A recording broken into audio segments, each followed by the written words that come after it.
Are we going?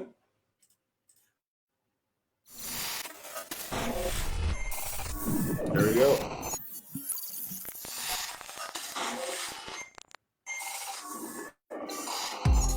You're listening to Inside Real Estate, your source for all things mortgage and real estate related. The show that brings you all the hottest topics and insights directly from those who know it most. Now sit back and enjoy the show. Mortgage and real estate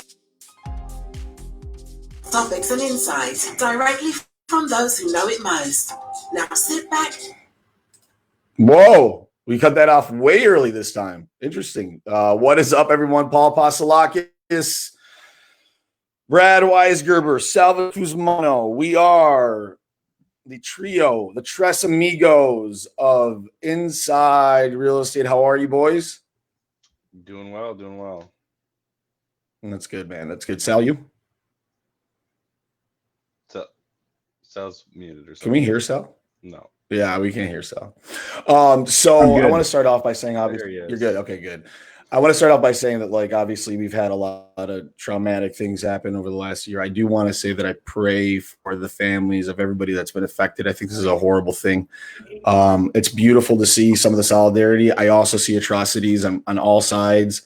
I really, really hope that we get through this and we're better for it. If all this happens and we're not better for it on the other side of it, then what was the point?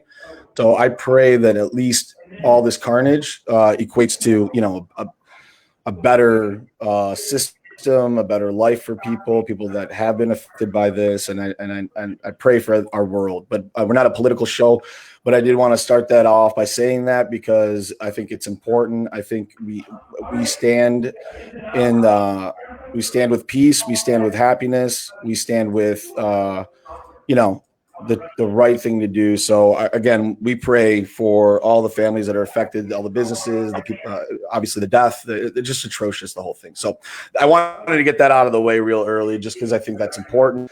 More so than anything, the most important thing that we have going on today is we have someone on the show that I call Shaft Daddy. It's Mark Shaftner. He's one of the best looking realtors I know. I don't know about his actual ability to be a real estate agent, but he looks amazing. Mark Shaftner, how are you, sir? Good morning. That's quite an intro there. Look how good he looks there. He looks amazing. I mean, he's like a model. Literally model-esque. Yeah, he's a model-esque human. No wonder you get business.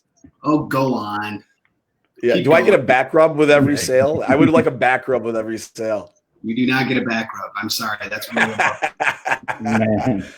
absolutely. Yeah, I bet you give some good back rubs. Anyways, so Mark, I wanted Mark on the. Mark is one of the better agents in the area, I believe. I think he does a really good job. He's built his business on doing good work, which I think is the best way to build any business. He's taken the time to hone his craft. He's a true professional. So welcome to the show, Mark. Thank you for doing it. I know you're a busy guy.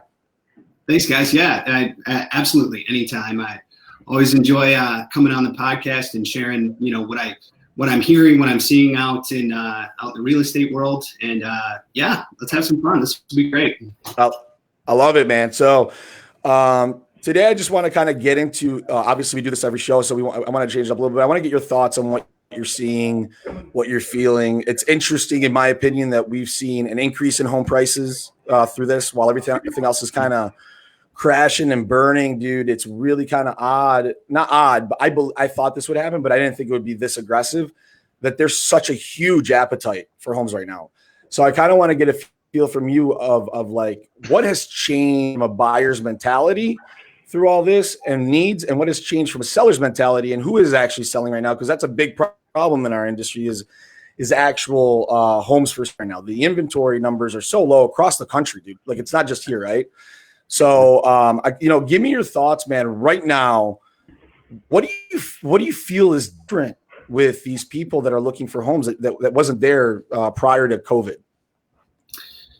Well, it's really interesting, you guys. If you would have asked me 3 months ago that we'd be seeing this right now, I could have never predicted the market would be where we're at today. It's really unprecedented.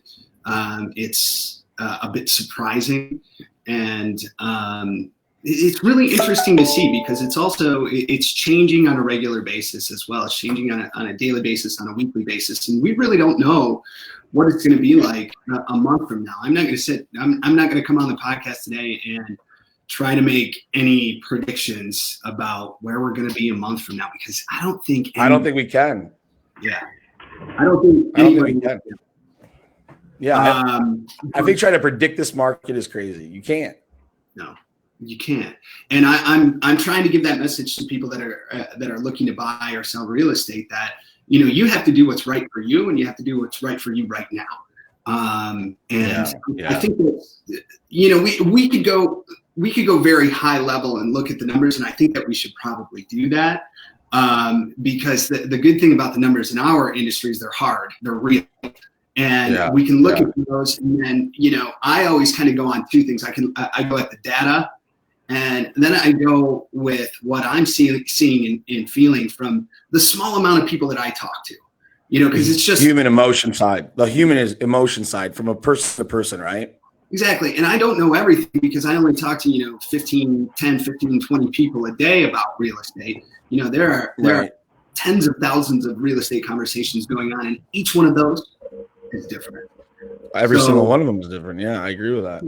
Yeah, so each person's situation is a little bit different. So if there are buyers or sellers out there, the message that I will give to you is that do what's right for your situation. If you want to sell, if you need to sell, you need to get your family into the right home, then do that for you. If you need to downsize, you need to get into something that's more manageable.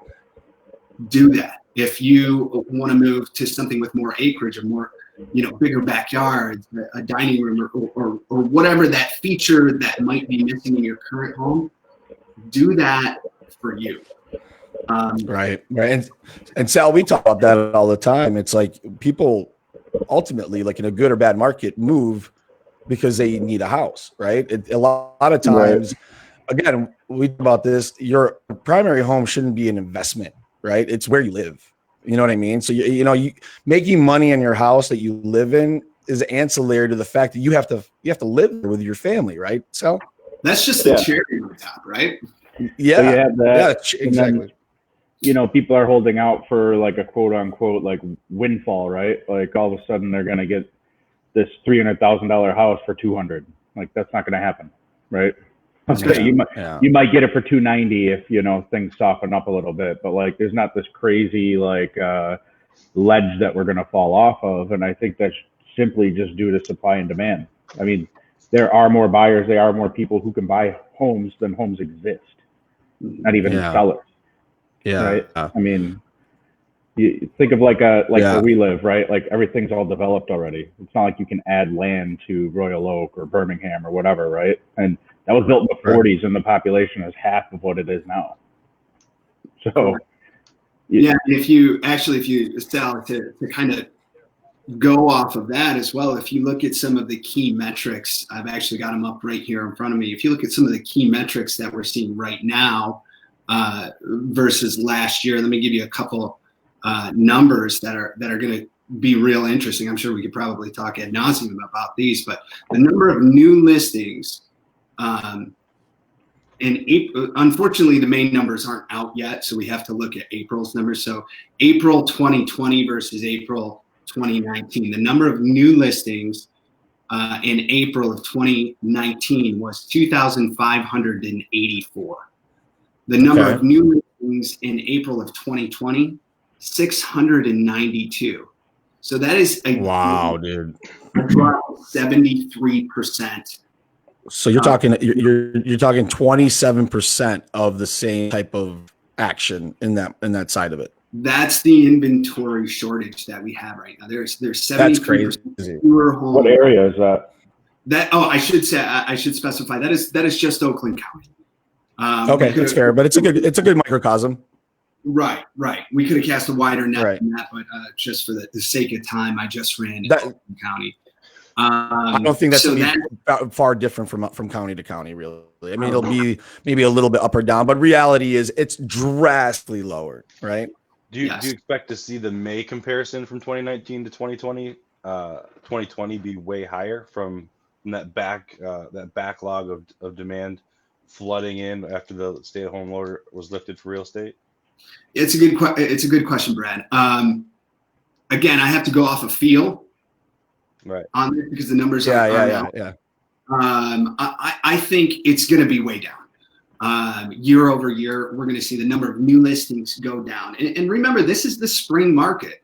This is when we see the most amount of homes coming on the market. Now, there were only 692 in April. We're going to see quite a bit more in May, just from feel. There's more homes coming on the market every single day. So it's going to be up from April, but proportionately down year over year. So another key metric here that I wanted to, there's a few of them here that are going to be really interesting. Pending sales, April 2019, 1,610, 455 April 2020. So that's down 71%. Holy shit. 71%.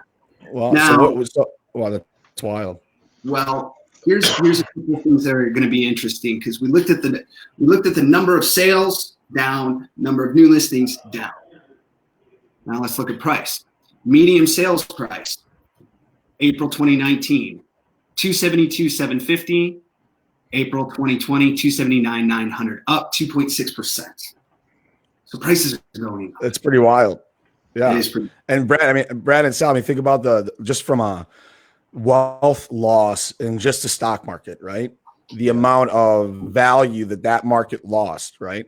20, 30%, right? Of the value of the stock market, it dropped, right? And everything else really kind of like every part of the financial market saw a lot of shakeups, but the housing market throughout this, which is interesting, is not seeing that. And I think it is a supply and demand thing for sure, but there's a demand, right? We're not seeing rampant foreclosures that are dropping prices, right? We're not seeing deals. We're actually seeing multiple offers. We're actually seeing rabid want to buy these houses. A good house right now. Tell me if I'm wrong, Mark. You got to get creative doing that offer because everybody wants that house. That's exactly what we're seeing. So to take it down to the micro level, what is Mark Schaffner and buyers feeling? That's exactly what we're feeling. Almost all of my buyers are in multiple offer situations. Now, I should say this. We're not in situations where we're seeing 10, 5, 6, 7, 8, 10 offers, but we're seeing, 2 offers, maybe 3 offers with both my sellers and my buyers. And the good homes are selling very quickly. And I think, I said from the beginning of this, and I'm certainly not Nostradamus. I'm not saying that like I'm any like type of predictor, but I've had the feeling that the real estate industry was going to be a bright spot through this recession. I had that feeling. I just, from what I see and feeling out from the market, you take the data and I couple that with what I feel. I always kind of thought that the real estate might be a bright spot through this recession. And so far that seems to be proving true. Sal, what's interesting about that is because guidelines have gotten tighter, people have lost their jobs. You've got 20, 30% job loss, right? It's interesting to me, Sal, and you could talk about this, that the people are still getting pre-approved. People are still buying houses, even in the fact that, we've had tighter guidelines. We've had, the premium on a good borrower today is much higher. The risk in taking a borrower that might lose their job is much higher, but we're still finding that there's a big population of people, Sal, that are pre-approvable, that are buying houses, right? So that's interesting, don't you think, with all the mayhem in the marketplace that we're seeing, that people qualify even with tighter restrictions and higher qualifications needed for borrowers? Yeah, I mean, at first some of the qualifications were a little crazy, but everything kind of quickly lifted. I mean, we're kind of, at least in Michigan, right, a little bit more under lock and key than the other states. 2-3 weeks ago, the other states are already opening up. So, a lot of people are back to work or working from home. I mean, yes, a lot of people had lost their job, but 70% of the population or 80% of the population is still a lot of people, right? And if you're getting a paycheck or whatever, I mean, I get a lot of people who call me who want to buy a house, like right now, and I'm like, hey, are you working? No, I'm getting unemployment, but I'm still making the same or more, and unfortunately, obviously you can't buy a home when you're on unemployment, but yeah, I mean, the appetite is still there and the ability is too. I mean, a lot of people are doing loans and a lot of people are refinancing right now with the low rates, and that's true. Potentially, further sinking the inventory lower by making their payments on their house, $200-300 cheaper a month, and hey, I'll just stay here, right? That's it. Okay, so let's talk about that, and I think that's an interesting dynamic in all of this, because all this, is great, but the low rates have got to be stoking flames. Because let's put it this way: I was self-employed. I haven't filed my taxes yet. I haven't been able to refinance. I'm at 4.75.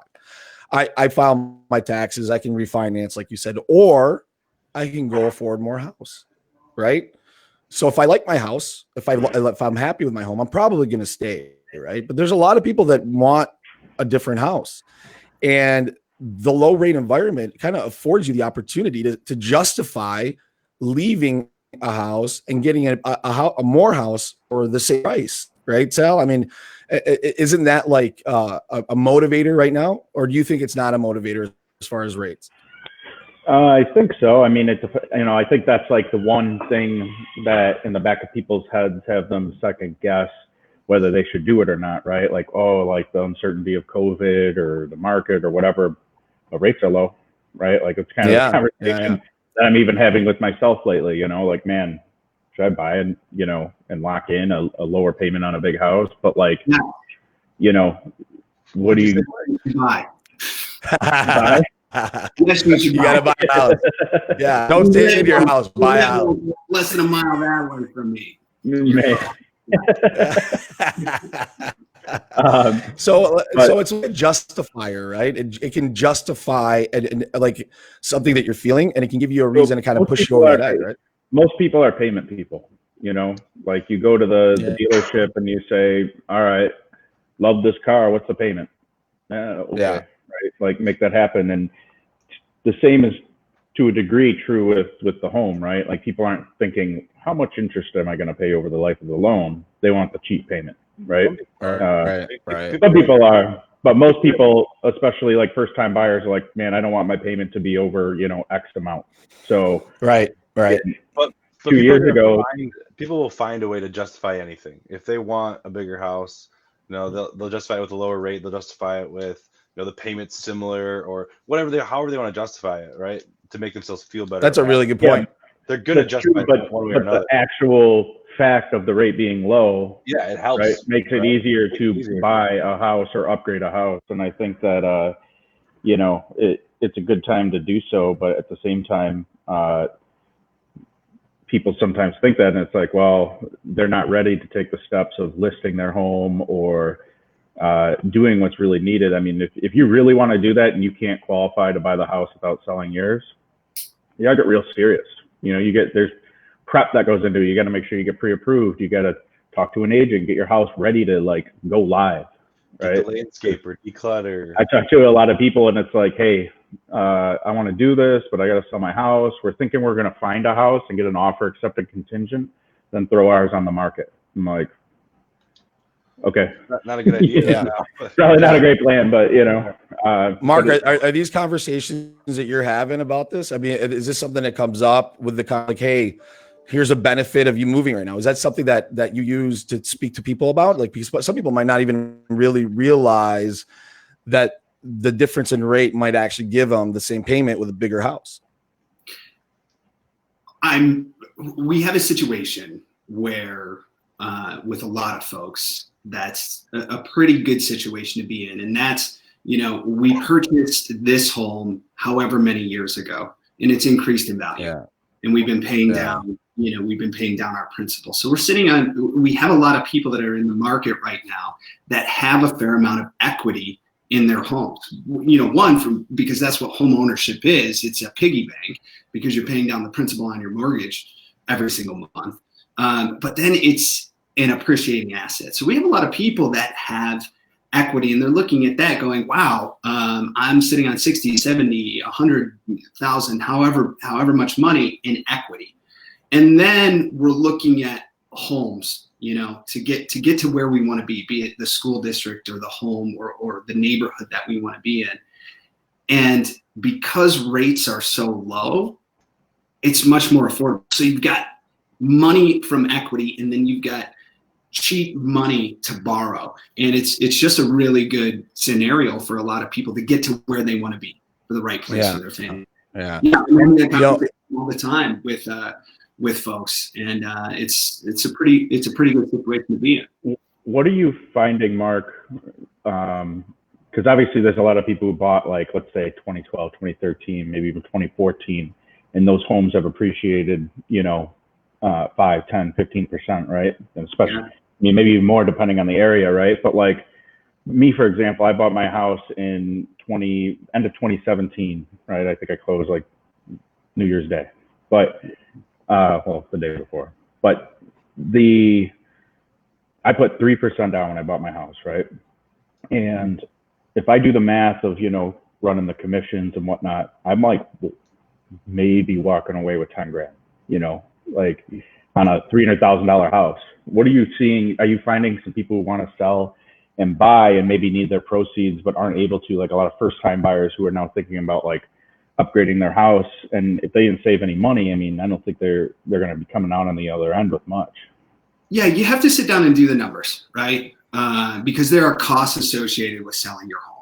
And sometimes you might look at, we're sitting on $30,000 worth of equity here, and then after costs, there's real estate fees, title, transfer, and your $30,000 in equity isn't always 100% there. So yeah, we do have some folks out there that need to sell their home before they can purchase the other home. And just like you said, Sal, that becomes a little bit more difficult of a conversation to have than if you can just qualify for both mortgages, because, you have to put your home on the market, you have to get it sold, and then you've got to get out there and find something. And with inventory being low, we're seeing some people make some compromises on some of the things that they're wanting in their home.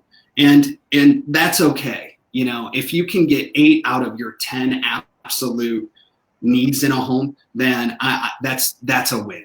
That's a win. If you can get 80 to 90% of the way there and all your wants and needs, I say go for it. Yeah, so, I agree with that. What are you guys seeing go ahead, Sal. Do you have something? I was going to say, I mean, especially if you're borrowing money at 3%, right? And, I'm talking, a lot of people are putting a lot less down lately, especially even people who have, much more to put down.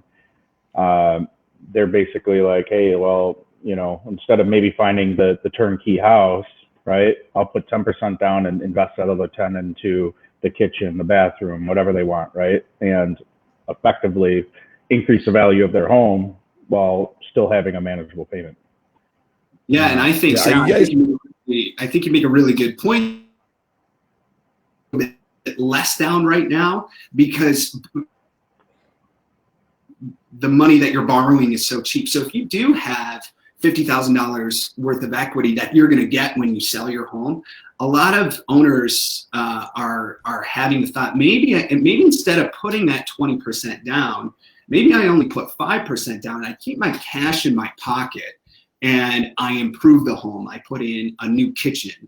I put in some new bathrooms. I do an amazing closet, whatever it might be. And then you're buying your new home and you're instantly increasing the value of it.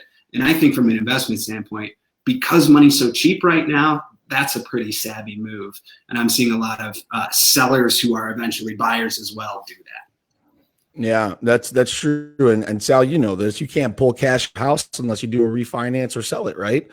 So in today's market, if you can sell your house, buy a new one, use that equity to fix it, and then equity in your house, like you said, it's so palatable. So let me ask you guys this: as far as buyers right now,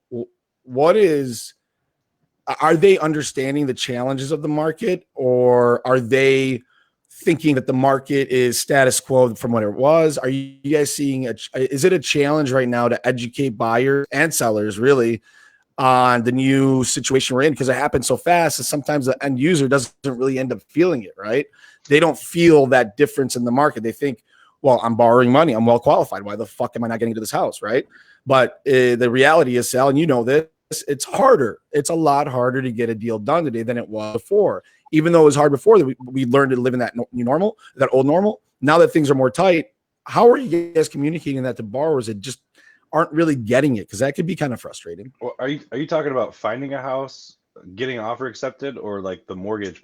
Just the whole process. All of it's going to be harder. No, there's nothing easier about it. I wouldn't call it harder, right? Like harder is a word that like would make it seem more difficult, but like that up front if you're pre-approved, right? Like we do the work on that end to make sure that it's easy, but it's just okay. You might need to send an updated pay stub or a bank statement. The difficult parts are the nuances between, one, getting the deal accepted due to the low inventory situation and people doing appraisal guarantees and things of that sort, right? And then just maybe the length. I mean, a lot of people are sending me 25-day contracts. I'm like, dude, we're like in a pandemic and all-time low rates. Like this appraisal is not going to, I mean, they're still getting done relatively quickly, but like, that is what I would say, just time constraints. Yeah, I can see that. I can definitely see that. All right. So, I mean, the reality is people need to understand that deals are not really to be had right now, right? People are like, oh my God, it's 2008. I'm going to go pick up a house for dollars on the penny or pennies on the dollar. And the reality is it's a much, much different crisis, and it's not a housing crisis. It's actually the opposite. The housing market is the strongest pillar of the economy. I think, and sorry to cut you off, Brad. I want you to, I want your thoughts on this too. But I just wanted to say, like, during the lockdown, when real estate, and when we were all shut in, we didn't have this limited opening that we have. There were a lot of buyers and potential buyers in the market that were hoping to get that deal, right? They were hoping to see a 5, 10, 15, 20% discount, however much they were looking for. And I think the message has gotten out there that has not happened yet. And it doesn't look like we're going to be seeing it for the foreseeable future. So we're having those conversations with buyers, and it seems to be the message that's getting out there, along with what Sal was saying, taking a little bit longer to get approved for your mortgage. We're not doing these 21-day turns anymore. It's just taking a little bit longer because everything that we do is just a little bit more difficult now. Yeah. Mark, can I ask you, obviously, I think right now, I think it's always important to have the right team around you to buy and sell and get your mortgage and all that. I think it's even more important than ever. In your opinion, Mark, what are the differences between a lender that's proficient in lending and does a good job versus a lender that potentially isn't someone that has a focus or does it the right way? I mean, there's good and bad actors in every field, right? There's good and bad actors in real estate. But from a lender standpoint, what is the differentiator between someone that you want to work with as an agent and someone that you don't? And even as a client, there's kind of the same thing, right? Gosh, this is of the highest importance, in my opinion. I think most of my clients agree with that. And I think when selecting a lender, it's a few things. People always come out and they say, what's your interest rate, right? That's the first thing they care about. Yeah. It's the first thing that they care about. And correct me if I'm wrong, but you guys can say anything you want. Hey, man, today it's 2%, right? Yeah, you don't have a house yet. For like, somebody tells me they're pre-approved, they got 2% at Chase, right? And I'm like, do you have a house? Do you have a contract? You don't have anything, right? You don't have anything. Yeah. That's kind of the bait on the hook, right? And it's bait, it's clickbait. Yeah, it's the clickbait, right? And let's remind everybody that the only free cheese is in the mousetrap, right? And like great saying. That's a great saying, dude. I've never heard that before. It's fantastic. It's one of the true things out there. If it sounds too good to be true, chances are it is. So it's one of the reasons why I work with you guys is because throughout the entire process, you got to buy a house, you got to get a mortgage, you got to get title work done, you got to get title insurance, you got to get home insurance. There are so many things And if the lender that you're working with isn't proactive, isn't reaching out to you, isn't pushing things forward, doesn't have strong underwriting, doesn't have strong processing, and I know I'm using industry terms right now, so if anybody out there has questions of what those things are, just feel free to reach out to the guys or to me.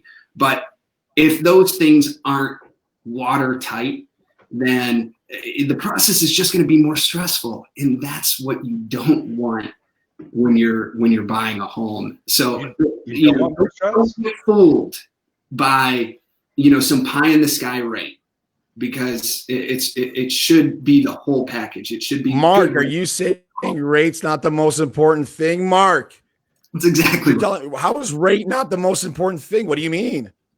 It's just not. Listen, interest rates are across the board. They're going to be pretty damn close. If somebody's giving you something that sounds too good to be true, I guarantee you that there's somewhere you're paying for it, and somewhere you're going to get boned somewhere, right? Absolutely. Whether it's service, whether it's proficiency, whether it's points in the back end, whether it's somewhere hidden, right?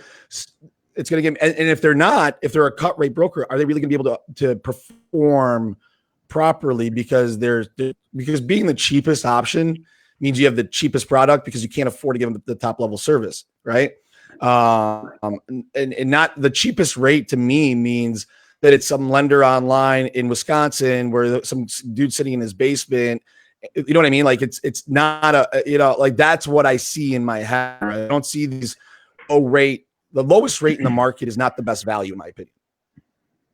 I couldn't agree more. And what buyers need to think about too is their strength as a buyer, because chances are, if you want to get one of the great homes, you're going to be competing. And your strength as a buyer is an entire package.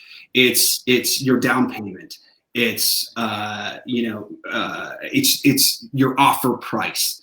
It is many different terms and conditions in your offer, and one of those things is the lender that you're working with. And if you're working with, like Paul said, somebody in a different state and that the seller and the seller's agent haven't heard of, that's an immediate red flag. But if it's Omega, if it's a lender that people know locally that can have a smooth process for the sellers of the property, that's going to make you look like a much stronger buyer. And it's the highest importance right now if you want to get it. Yeah. For instance, when you get a purchase agreement on a listing and there's two offers, two pre-approvals, on your table, and one of them is a lender that does a good job, and the other one is a lender that you've had problems with, and one is maybe $5,000 higher, but it's going to be a fucking nightmare. Do you go with that one, or do you advise your clients to go with the stronger one because that's going to perform? Yeah, it's the whole package, and sometimes the higher price isn't the only factor in it. I dealt with this situation last night. I had a home that had multiple offers on it, and one of the major factors that the sellers that looked at when they were deciding on which offer to take was, in fact, who the lender was from the buyer. So it's huge. It makes a huge difference, and sellers are looking at it, and buyers need to give careful consideration to it when they're going out home shopping. Yeah. So now I want to kind of transition to business model. So the other day I was talking to a friend of mine who has a couple rentals, and he gets calls all the time because he puts his rentals up on Zillow, and he gets calls all the time from agents. He called it badgering him to list his house or whatever it may be. And there's a lot of agents that make a living on expired listings for sale by owners, and they hunt those down. Do you believe that that's a viable business model, or because for me, it's fucking annoying, right? Like I put my house up for sale and someone's blowing me up saying how bad my agent is and they can sell it faster, right? Oh, that's a great question. How can this seller know who the buyer is using as a lender? We'll talk about that in a minute after you answer this. So, is that like, what is your strategy as in your business to have a healthy business? Do you think there are some strategies that are going to get phased out because of the situation? Do you think some are going to go up? Like, are people going to go back to Zillow, right? Are they going to stay away from, right? Like, what are you seeing as far as that goes? Yeah.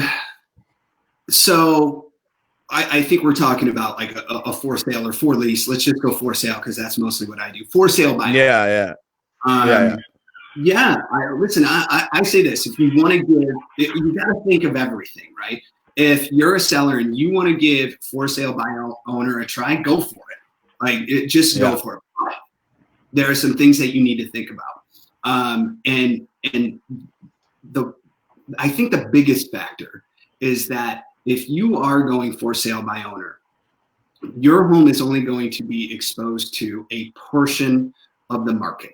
Because what you have to do, you're going to be able to put it up on a few different outlets: Zillow, Truly, maybe for sale by owner, right? .com. You're missing hundreds upon hundreds of other outlets for your home to be marketed. And then what has to happen is you have to hope that somebody finds it and that it's a match for them, that it's the right home, the right price, the right floor plan, all of these. It's got to check all of these boxes. Then you've got to come out, have a successful showing. They've got to make an offer. You've got to get the offer accepted. You've got to go through an inspection. You have to get an appraisal. You have to get title work. You've got to get to a closing table. Everyone's got to sign. You got to get money in your pocket. And if you can do that, good for you. But if you can hit a fastball. Yes. But you have to realize that if you are successful, when you first put your home on the market, you are missing a ton of the market, because most today, as of recently, I looked this up, 93% of buyers were using a real estate agent. When somebody signs up with a real estate agent, they use Zillow much less. They use it much less. They're using the MLS portal that their buyer's agent has set them up with. So you are going to get a ton of people that miss your home. And if you get one offer on your home as a for sale by owner, you could very well be missing 3 or 4 other offers on your home from buyer's agents that have taken their clients elsewhere, or their buyers just never even saw your home. And in addition to that, I know that when somebody works with me, to sell their home, I make them more money because I run through a very detailed process to get the homes ready for sale. And I know that those things add value, anywhere $5,000, $10,000, $15,000, $20,000. $10,000 to $20,000 swings, and even larger than that, happen all of the time in real estate. And the question is what side of that swing as a seller or a buyer are you going to be on? And if you have a skilled agent who's been doing this for a long time, chances are you're going to be on the positive side of those swings. So, if you want to go for sale by owner, you most certainly can. And it just, you are going to get calls from real estate agents too. Maybe field some of those calls. It's going to be annoying. They are just that they're doing their jobs. It is an agent's job to sell homes, and 9 out of 10 for sale by owners are not successful because of all of the reasons I said before. And that's why those agents call us, because they know that if you that's hard, dude. It's fucking hard, because who does a contract? How do you know how to do a contract? If you sell by owner, right? Who's going to do the contract? What title company are you going to use? For us, lender, it's a nightmare, just so you know. Natalia, can you bring up Natalie's comment? I just want to make sure we answer it. Mark, can you answer that question for her? How can a seller know who the buyer is using as a lender? Yeah, Natalie, good question. Thanks for tuning in and chiming in on us here. So when I'm working with the seller and an offer comes in, and an offer is an entire package. So it's an offer to purchase a home, and one of the things that comes along with that is a pre-approval through their lender. You can't make an offer on a home unless you've been pre-approved beforehand. If you do, you can, but you're going to get you're gonna get laughed out. You can, but your offer is just going to get rejected. So Yeah. it's going to come with pre-approval from someone. And if it's, Jim's Lending in Idaho, it's not going to look as good as, Omega Lending right here in Royal Oak.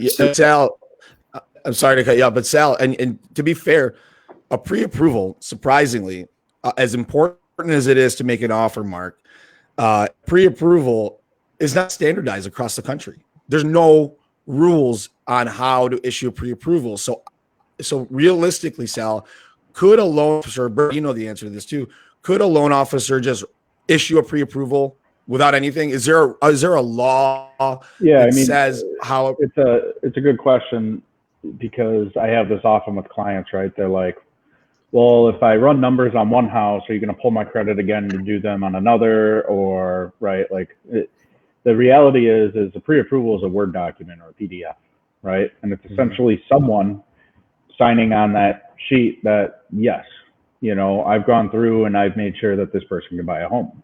No, the standard of which that person holds true those facts in that pre-approval is different across the board, right? Like, there's people who are just sitting in a cube somewhere, just, getting paid somehow or incentivized by how many pre-approvals they write. So they're doing whatever they have to do. And then others, I know that deals have closed that I would not pre-approve, and they went somewhere else and they got it done, but it was just to me, it was too sketchy, right? It was like a plane that, like you say, Paul, like, would you hop on a plane that had a 60 or 70% chance of landing?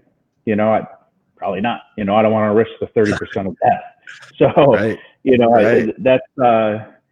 That's a valid point. Mark, have you ever had, I was just thinking this, like, to show maybe a buyer's strength who has like 2 or 3 different pre-approvals of different lenders? Have you ever submitted multiple pre-approvals? Like, hey, this buyer's gone through 3 different lenders. They all say he's good. He's going to choose obviously the best one who works with them, but there's multiple people signing on this guy.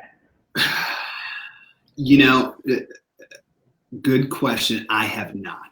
Are you going to now use it? Because that sounds like a pretty good idea. Huh? Yeah, that sounds like a good idea. Sounds like a horrible idea.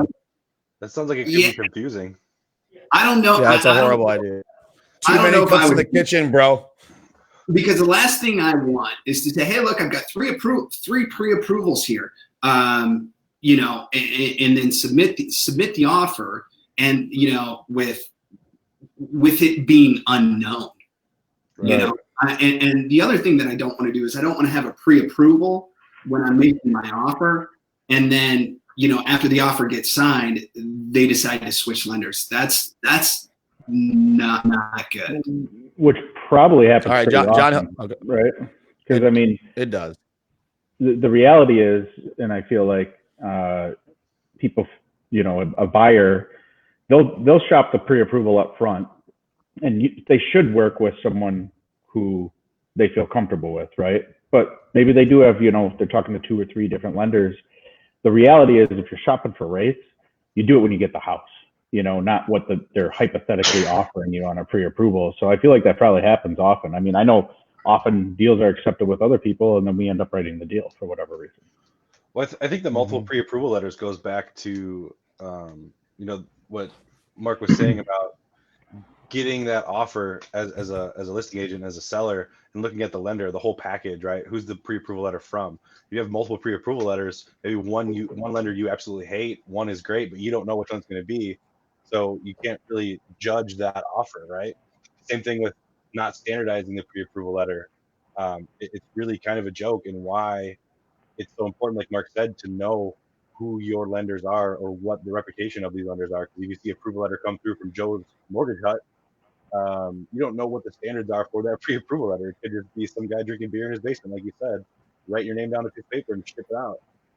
I really like the visualization that we've done with these out-of-town lenders. That it's just some dude in his basement, which is funny, drinking beer and he's got his shirt off. Yeah. It's funny. Hey, so John Hill says, yeah, you're not wearing pants. We know all that because you never wear pants.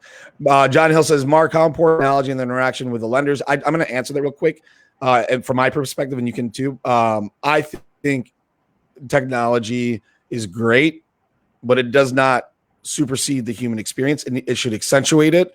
So, for example, like push button get mortgage is not real. It's a real transaction, in my opinion. Unfortunately, that company does a great job in a lot of ways, but push button get mortgage is not a real thing. It's a great marketing tactic, but that technology is great. It's not going to give you the comfort of knowing there's a proficient professional on the other side, right? It doesn't replace that. 100%. First of all, John Hill, what's up, man? John and I used to play golf together. That's a shame. I'm sorry to say that. I'm sorry that you had to endure that. Yeah, we went around and hacked it around on Tuesday nights in a golf league a few years ago. It's good to hear from you, man. That's awesome. Yeah, I think what Paul said is that listen, technology should enhance the experience. Gary Keller. So I'm with Keller Williams in Birmingham, and Gary Keller, CEO of our company, and there's been a huge shift over the past 10 years to put technology into our industry, between mortgages and real estate. And one of the things that Gary talks about is the tech-enabled agent instead of agent-enabled tech, right? Yes. So yeah, I agree with that. Agent, the broker, the loan officer being the center, and tech just enhancing and making the process more simple. So I think it's wildly important, and it should make the process more smooth. It should increase communication, and Larry's mortgage hut is probably not doing very well. Poor Larry. He's hanging out with Aunt Tilly, the realtor. Oh, man. Larry's mortgage hut and Aunt Tilly do business together, dude. So okay, we're running out of time, so we're gonna get into the kind of more fun stuff. We're gonna do 3 questions, because Mark, I know you're busy. You're gonna go model somewhere. I mean, how do you like the good looking part? Like, does that help you? I mean, does it help you get business? How good looking you are? Is that true? Because Brad has been working with that like dysfunction his whole life, and he doesn't know what it feels like to be anywhere near as good looking as even anybody. Really but Jesus Christ. True.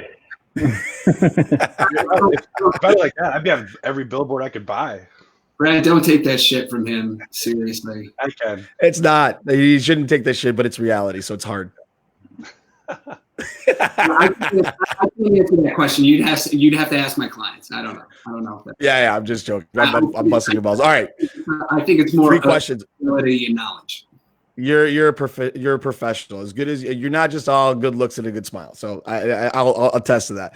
So what is the first thing that Mark Shaftner is going to do once the stay-at-home order is lifted?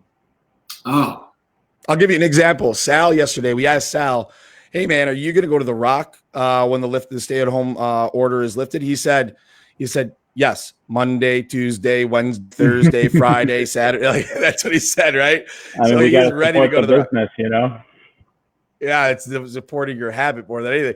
But I'm kidding. No, we love the Rock. We go there a lot. But yeah, we miss having that interaction there. But what about you? Like, are you going to be?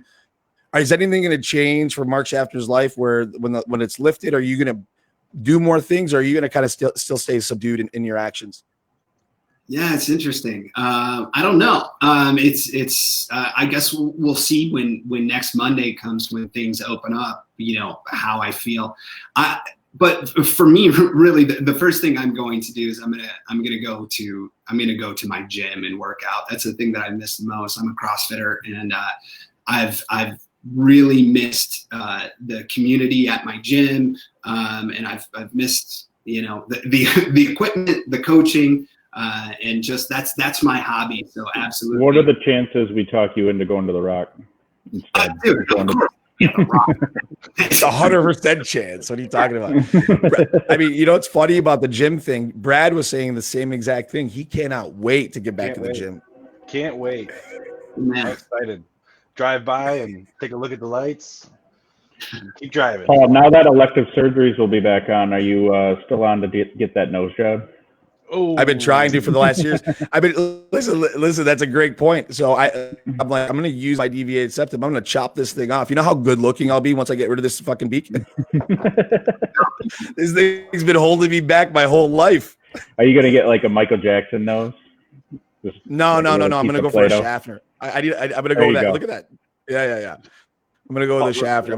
Shaftner, can I Can I use get a What would model you for do mine? You next know, podcast? Paul's face just looks exactly like yours. He gets like veneers and like like face off. I'm you're like, hey, like what's single up? white female. I'm like He sneaking changes into his his name to house trying to Mark. wear his clothes.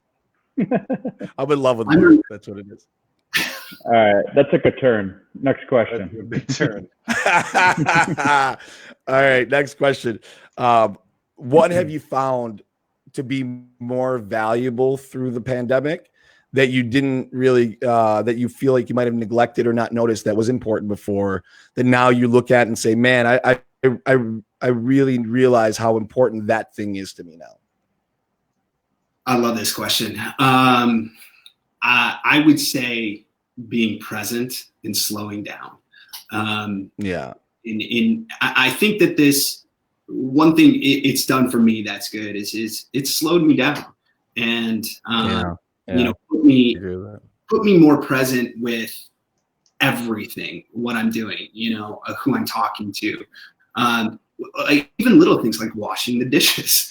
I just kind of slow down and I'm like, all right, I'm grateful for this. You know, I've taken some time to, you know, meet people and listen to them and really understand, you know, what's going on with them. You know, I've met all of my neighbors, and you know, before it was just like howdy, you know, type of thing. And you know, I've gone out. I know all their names now, and we kind of got each other's back. You know, I mow my neighbor's lawn, and you know, because she needs some help. And before it was just kind of passing by. So, you know, it's taught me to slow down. It's taught me to be present. It's taught me to be grateful for those things and being able to do so. Yeah, I don't disagree with that. Now, on the other side of that, what is the thing that you realized you hate about the lot? Like what are the things that you miss that you weren't able to do other than the gym, obviously, that you realized that or during the pandemic, what were the things that made it so like hard for you? What were the things that you had a hard time dealing with? Yeah, you know, just kind of being able to do what I want when I want. You know, I'm always kind of the person that's like, I do what I want. You know, so and I'm going to do it. So that was hard for me. You know. I miss driving in my car. You know, there were a few days in a row that, you know, I didn't leave my house, and you know, I remember those days. Yeah, I'm gonna go drive down 696 just for shits. You know. You know, it made you take things for granted. I remember the first pizza I ordered back in March or something like that, 3-4 weeks in, and Jesus, John. I ordered my first pizza, and I have to tell you, it was divine. So like being carry out has been so much better, dude. Yeah, food quality carry out is on point. So much. I've never had better fast food or carry out or pizza or it has to be good. I'll tell you, it has to be good. You know who's crushing it is Red Robin. DoorDash. I mean, but Red Robin. Some DoorDash you get and you can tell they suck. Red Robin's crushing it. Red Robin's DoorDash is on point. I read an article. Yeah, I concur. I mean, they have like they write little notes. Like they write that next level containers. I mean, I think that, you know, that part of the industry is definitely advanced. I had some sagebrush the other day that was like better than any Mexican food I've ever eaten, and it was just like delivered. I mean, it was amazing, dude. And I think yeah, dude. Well, maybe, but different. You know, like you said, Mark. I mean, it's like you wake up and you're like, oh, I'm gonna go to Starbucks, you know, and just sitting there and do whatever. You know, it's like, you know, you can't do half the things you want to do, and I think that's super frustrating. Like, I hate going to the grocery store. I hate it now. Worst. It's like you gotta wear a mask. I hate the people. There's one way aisles and everyone's going the opposite way, but I'm following the way, and fuck you because I keep running into you, but I'm following the rule and you're not following the rule. It's very frustrating. Yeah. Yeah, 100%. You know what's more important than I think that everyone is quality. I think people value quality because if they're going to take the time now to order from you, or because they're taking a risk a little bit in their mind, it's a big deal for them to order, and that quality better be there. If not, you just shit on my patronage, and now my patronage actually means a lot more. Yeah, I think you're 100% right. Like, and I think that would be a good takeaway for everybody on this is like the quality of everything has got to be increased. You got to be on your A game. If you're selling a home, you got to be. Well, like a Red Robin burger. Yeah, like we're talking about Red Robin right now because they did such a good job for me, and I'm going to be their fan. Now I will tell you that other places. Yeah, you are. I can tell that their chicken sandwich is on point. Get the chicken, boy. It's so good. Right. Well, yeah, I mean, like before, like a restaurant could be really busy, right? And if someone gets a shitty carry out, they're like, well, carry out, dude. Eat it here, right? And it'll be the best. But now it has to be fresh when they get it. So it definitely put people on their toes. Yeah. All right, man. We're at the end of the show. Mark, tell the audience how they can find you, how they can get a hold of you. If you're looking to buy or sell. I mean, there's no other agent, in my opinion, that's as good looking. So go ahead with how they can find you. Thanks, man. So you can go to my website. My website is www.markschaffner.com. There's contact information there. My cell phone number is 248-396-1741. Instagram at Mark Shaftner, Facebook, business page is Mark Shaftner, Keller Williams. I'm on TikTok. Follow me there. I see your TikTok, dude. That's amazing. Anyway, man, just Google me. If give me a call, shoot me a text, shoot me an email. I'll get back to you. I'll get back to you if you want a house. If you want to buy a house, it would be an honor. And we'll have his info for those of you listening to the podcast in the description. Mark, thank you. There it is. There we go. Mark, thank you so much for doing the show, man. And I know that you're a busy guy, so thanks for taking the time to kind of acknowledge our audience. To our audience, thank you for spending this time with us. I know that you guys could be doing a lot of things, but to take an hour, 45 minutes of your day and kind of listen to us, idiots kind of pontificate about things is much appreciated, and we don't take it lightly. So if there's ever anything what any of our fans ever need, please reach out to us. We're here to help. I believe in giving value at all costs. So go to IRE Podcast, go to Facebook / IRE Podcast. You can irepodcast.com. You can go to Stitcher, Spotify, all those places, Apple to find us. And please leave us a review because those things matter. And if you do feel that we add value to your life, please go ahead and share that with other people because I think, we'd like to make sure that we get more than 3 fans. So thank you, everyone. We love you. Guys, anything to say before we leave? Have a good day. Have a good day. Have a good day, guys. We love you all. God bless. And again, if you're out there and you're angry, don't succumb to the sadness and anger. Live above it because it will consume you. I love you all. Have a great day. We'll talk soon.